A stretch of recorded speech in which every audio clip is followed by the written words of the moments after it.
જેટલું પેશન રાખો છો ને મ્યુચ્યુઅલ ફંડની અંદર રોકાણ કરવાનું એટલું પેશન્સ જરૂરી છે, મતલબ જુસ્સો જરૂરી.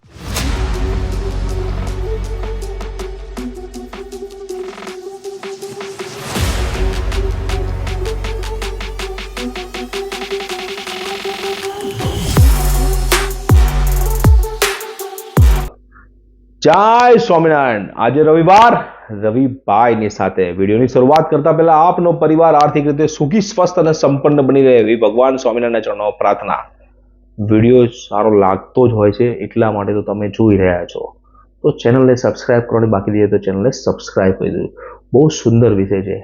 એવી 7 ભૂલો જે મ્યુચ્યુઅલ ફંડમાં ઇન્વેસ્ટ કરવા માટે આપણે કરતા હોઈએ છીએ, એવી 7 ભૂલોની વાત છે.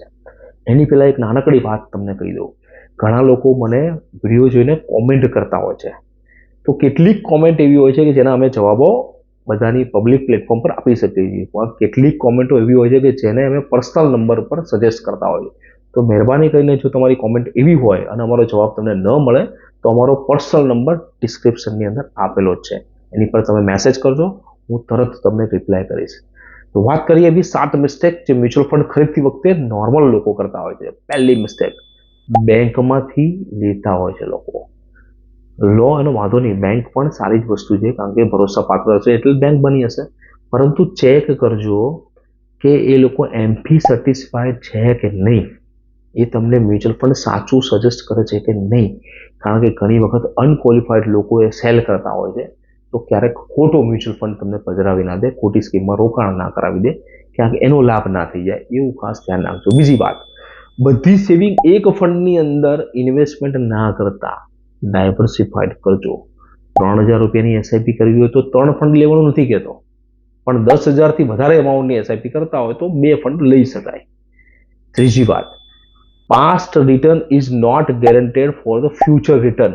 આવું પબ્લિકની અંદર લોકો, ઘણા બધા લોકો મીડિયા મારફતે પણ કહેવામાં આવે છે, પણ લોકો છતાં પણ પાસ્ટ રિટર્નને કમ્પેર કરતા હોય છે. એ જ ફ્યુચરમાં રિટર્ન આવશે એવું કોઈ જરૂરી હોતું નથી. ચોથી વાત, ઇન્વેસ્ટિંગ ઇઝ એનએફઓ. જ્યારે નવો એનએફઓ આવે છે, ન્યૂ ફંડ ઓફર આવે છે, એની અંદર ઘણી વખત બહુ પ્રેશરથી લોકો રોકાણ કરાવતા હોય છે, તો કરવું જોઈએ, ના નથી પાડતો, પરંતુ એનો ફંડ મેનેજર કોણ છે, એનું ફંડ હાઉસ કયું છે, એને કોણ મેનેજ કરે છે, ફંડ કઈ કેટેગરીનું છે, એ ફંડનો ભૂતકાળના બીજા ફંડ હાઉસનો અનુભવ શું છે, એ ખાસ ધ્યાને રાખીને જ એની અંદર ઇન્વેસ્ટમેન્ટ કરવું જોઈએ.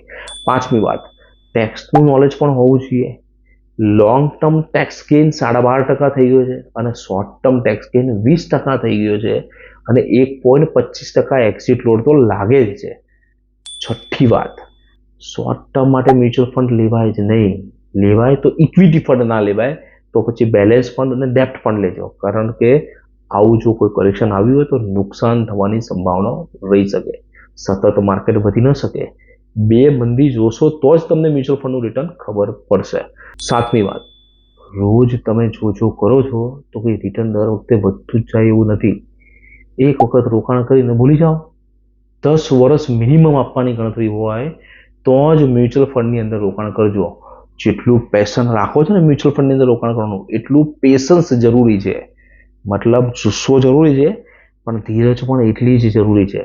માટે ખાસ ધ્યાન રાખજો. ઉપરના 7 પોઈન્ટ જો ન સમજાય હોય તો ફરી વખત સાંભળજો, અને વિડીયો સારો લાગ્યો હોય તો આપના ફોનની અંદર જેટલા પણ ગ્રુપ બનેલા છે બધા જ ગ્રુપની અંદર આ વિડીયોને ફોરવર્ડ કરજો.